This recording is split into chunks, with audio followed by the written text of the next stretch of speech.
For an update on pension liberation fraud, I'm joined now by Alex Leahy. He is technical specialist and a team leader here at the Pensions Advisory Service. Alex, first of all, what is pension liberation? Well, pension liberation is the process where you release your pension benefits early, typically before the age of 55, before retirement. It involves transferring from your existing pension provider to a new arrangement elsewhere and then releasing a large part or all of your fund as a cash sum. Why is that a bad thing? There can be serious consequences for pension liberation.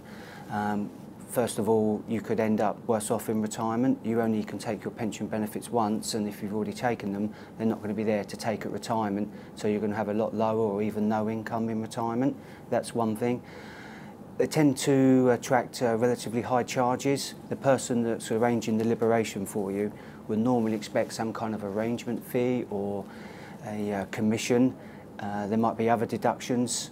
So you quite often find that you only end up with 70 or 80% of your transfer value just to start off with. But also HMRC will impose significant tax penalties if you liberate your pension fund. Also, you're expected to report that liability to HMRC, and if you don't, they'll levy further penalties on you as well. Sometimes you find with the remainder of your fund it's locked into an investment that you just can't get out of. You might maybe have to leave it in there for up to 20 years.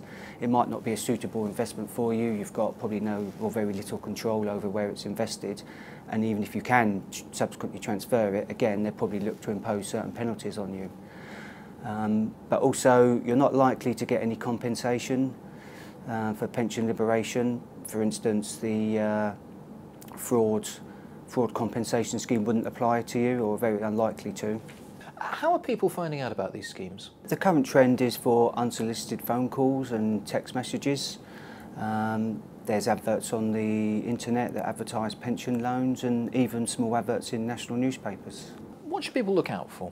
There's a few things to look out for. There's those unsolicited phone calls and text messages I mentioned, pushy advisors that are pressuring you to complete the transfer very quickly, adverts that use words like pension loans or cash back or cash advances. They're not normally terms you associate with pension schemes. There's other ones are loopholes, because there aren't any loopholes to the tax rules. They're quite strict. Also, if the transfer into a scheme that's not registered with the HMRC for tax purposes, or it's only recently been registered, there's some other things to look out for. Is this activity on the rise? Have you seen a growing number of cases at TPAS? Yeah, we've definitely seen a rise in the last few months. I mean, since the beginning of the year, we've had over 500 inquiries, with the majority coming in the last few months.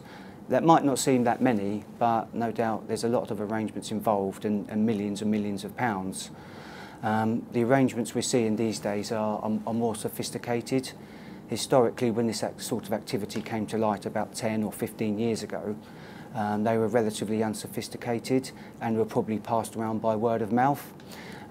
These days, with the internet and technology being able to send out hundreds and thousands of spam emails, the publicity is a lot more, and internet pages can look quite legitimate, so it's a lot easier to get taken in by these sorts of things. They look quite plausible and very professional these days.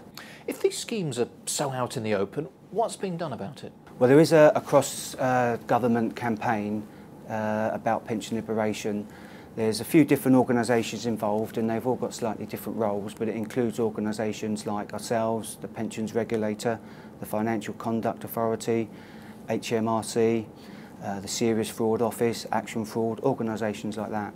And are there legitimate circumstances in which it makes sense to take your pension before the age of 55 or retirement? Yeah, just to confuse things, there are legitimate reasons sometimes for people being able to take their benefits before the age of 55. Typically they're ill health. For example, if someone's unable to work because of their health, then normally they can take their benefits at any age, even under age 55. Or sometimes some pension schemes have quite specific provisions that allow you to take the benefits before age 55, but they do tend to be the exception rather than the rule. And what's the difference between pension liberation and pension unlocking? Well, if you are aged over 55, then you are able to take your benefits, and you are able to release normally up to a quarter of it as a tax-free cash sum. That's perfectly legitimate. and on that basis you wouldn't attract the significant tax penalties that I mentioned earlier.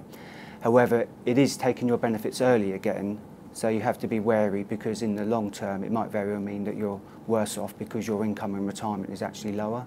Where can people go to find out more information? If anyone needs any further help or clarification on anything, they can call the TPAS helpline on 0845 601 2923 or visit our website. Alex Leahy, thank you very much. Thank you very much.